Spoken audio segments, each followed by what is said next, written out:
Hello friends, तो आज की इस वीडियो में हम बात करेंगे डीएलएड एंट्रेंस एग्जाम 2026 के रिगार्डिंग कंप्लीट इन्फॉर्मेशन की। मेरे बहुत सारे ऐसे व्यूअर्स हैं जिनके कमेंट आ रहे थे, कुछ के मुझे पर्सनली मैसेज भी आ रहे थे कि मैम डीएलएड एंट्रेंस एग्जाम 2026 के फॉर्म कब तक रिलीज होंगे, कैसे हम इसकी तैयारी करें, इसके रिगार्डिंग हमें इन्फॉर्मेशन शेयर कीजिए।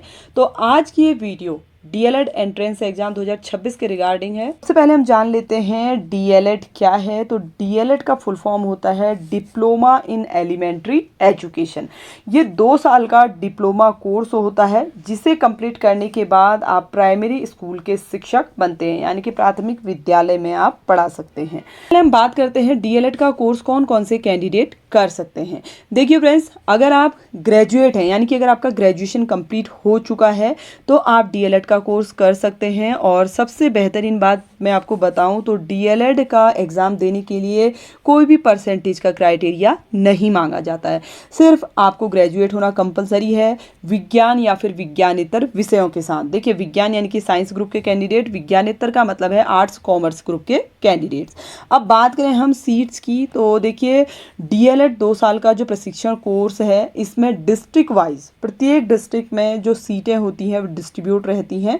50% जो सीटें हैं वो साइंस ग्रुप के कैंडिडेट्स की होंगी और 50% जो सीट हैं वो विज्ञानेतर ग्रुप के कैंडिडेट्स की होती हैं। टोटल यहाँ पे देखिए मैं आपको बता दूँ डीएलएड की 650 सीट्स अवेलेबल हैं, जिसमें से 325 सीट विज्ञान ग्रुप के कैंडिडेट और 325 सीट जो हैं वो विज्ञानेतर ग्रुप के कैंडिडेट्स के लिए होती हैं।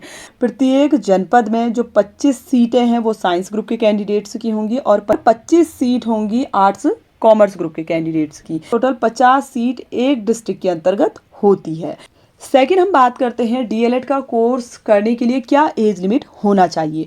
देखिए 19 से लेके 30 साल तक के सभी कैंडिडेट डीएलएड का कोर्स कर सकते हैं। ठीक है, जो मिनिमम एज का क्राइटेरिया है वो 19 ईयर है और मैक्सिमम एज जो है वो 30 ईयर है। यहाँ पे एक पॉइंट मैं आपको क्लियर कर दूँ, रिजर्व कैटेगरी के जो कैंडिडेट्स होते हैं उनके लिए इसमें अपर एज रिलैक्सेशन भी होता है। थर्ड, हम बात करते हैं, देखिए अगर आप डीएलएड का कोर्स करना चाहते हैं उसके लिए कुल कितना खर्च होता है। तो देखिए 2 साल का ये कोर्स है जैसा कि मैंने आपको बताया, और प्रति वर्ष 35,000 रुपये आपको फ़ी पे करनी होती है डीएलएड का कोर्स करने के लिए। और इसमें अलग से 850 रुपये प्रति सेमेस्टर आपको सेमेस्टर फ़ी चार्ज भी देना होता है। यानी कि 2 साल का कोर्स है तो 2 साल में एक जो अमाउंट आपका जाएगा, देखिए 2 साल की बात मैं टोटल कर रही हूँ, 70,000 रुपीज़ आपके पूरा एनुअल चार्ज होगा। इसके अलावा देखिए जो सेमेस्टर चार्ज है 850 रुपये पर सेमेस्टर है। तो देखिए फ्रेंड्स, डीएलएड का कोर्स करने के लिए आपके पास लगभग 75,000 रुपये होने चाहिए। ठीक है, तो यहाँ पे फ़ी के रिगार्डिंग आपका डाउट क्लियर हो चुका होगा। 4th नंबर पे हम बात करते हैं डीएलएड में सिलेक्शन का क्या प्रोसेस रहता है।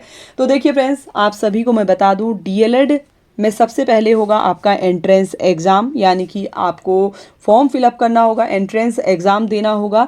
ठीक है, उसके बाद आपका मेरिट लिस्ट आएगी और उसके बाद फाइनल आपका सिलेक्शन होगा। ठीक है, और इस एग्ज़ाम में क्या कुछ पूछा जाता है इसको आप लोग अच्छी तरीके से जान लें, समझ लें। ये ऑफिशियल नोटिफिकेशन है जिसके आधार पर मैं आपको कंप्लीट गाइडेंस दे रही हूँ। ठीक है, तो डीएलएड प्रवेश परीक्षा हेतु लिखित परीक्षा का आयोजन किया जाएगा और ये जो परीक्षा है ये ऑब्जेक्टिव टाइप होगी, जिसमें आपको 2 आवर्स 30 मिनट की टाइमिंग दी जाएगी। 200 प्रश्न इस एग्ज़ाम में आपसे पूछे जाते हैं और प्रत्येक प्रश्न होगा 1 अंक का। ठीक है, तो आपको यहाँ पे ये क्लियरली एग्ज़ाम पैटर्न दिया गया है, इसको आप अच्छी तरीके से ज़रूर समझ लें और इसी के बेस पे आप तैयारी कीजिए। क्योंकि अगर 2026 में डीएलएड का कोर्स करना चाहते हैं तो लास्ट टाइम के लिए वेट मत करिएगा, अभी से आप लोग तैयारी पे लग जाइए ताकि 2026 में आप डीएलएड का कोर्स कर सकें।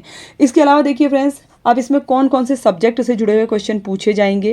पहला आपका सब्जेक्ट रहता है सामान्य ज्ञान बोध, दूसरा सब्जेक्ट है सामान्य बुद्धिमत्ता एवं तर्क शक्ति, तीसरा आपका सब्जेक्ट है संख्यात्मक योग्यता यानी कि मैथमेटिक्स, और 4th सब्जेक्ट है शिक्षण अभिरुचि। अब देखिए फ्रेंड्स, यहाँ पे आपसे इन 4 सब्जेक्ट के रिगार्डिंग 50-50 मार्क्स के क्वेश्चन पूछे जाते हैं। ठीक है, और जो क्वेश्चन है उसके लिए आपको OMR सीट दी जाएगी जिसमें आपने अपने आंसर सेलेक्ट करके फिल करने होते हैं। इसके अलावा क्वेश्चन पेपर की अगर हम बात करें तो क्वेश्चन पेपर बाइलिंगुअल होता है, यानी कि हिंदी और इंग्लिश दोनों ही मीडियम में क्वेश्चन पेपर पूछा जाता है। जिसमें आपको कंफर्टेबल लगता है आप उस लैंग्वेज में अपना एग्जाम दे सकते हैं। तैयारी के लिए देखिए मैं आप सभी को सजेस्ट करूंगी प्रीवियस ईयर के क्वेश्चन पेपर्स आप लोग ज़रूर सॉल्व करें। इसका जो लिंक है आपको मैं वीडियो के नीचे डिस्क्रिप्शन बॉक्स में भी दे दूंगी, और आप हमारे चैनल के प्ले लिस्ट पर जाके भी प्रीवियस ईयर के क्वेश्चन पेपर के बेस पर तैयारी कर सकते हैं। साथ ही जल्द ही मैं डीएलएड एंट्रेंस एग्जाम की तैयारी भी शुरू करवाऊंगी, तो इसके लिए आप चैनल से जुड़े रहें। आगे हम बात करते हैं फॉर्म फी चार्ज की। तो देखिए फ्रेंड्स, डीएलएड का एंट्रेंस एग्जामिनेशन फॉर्म फिल करने के लिए सामान्य और पिछड़ा वर्ग यानी कि जनरल ओबीसी कैटेगरी के जो कैंडिडेट्स हैं उनसे 600 रुपये फ़ी चार्ज लिया जाता है। एससी एसटी कैटेगरी के जो कैंडिडेट्स हैं उनसे 300 रुपये फ़ी चार्ज लिया जाता है, और सभी वर्ग के जो फिजिकली हैंडीकैप कैंडिडेट्स हैं उनसे लिया जाता है 150 रुपये फ़ी चार्ज। तो फ्रेंड्स फाइनल हम बात करते हैं डीएलएड एंट्रेंस एग्जाम 2026 के फॉर्म कब तक रिलीज होंगे।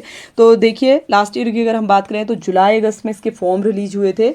इस बार उम्मीद करते हैं कि जून या जुलाई में इसके फॉर्म रिलीज हो जाएंगे, क्योंकि देखिए इस बार लगभग जो भी एंट्रेंस एग्जामिनेशन फॉर्म हैं वो जल्द से जल्द रिलीज किए जा रहे हैं, ताकि जो उनकी प्रोसेस है 2026 के एंडिंग तक कंप्लीट हो सके, क्योंकि 2027 में इलेक्शन होने हैं। तो फॉर्म जो है जल्द ही रिलीज होने के चांसेस हैं।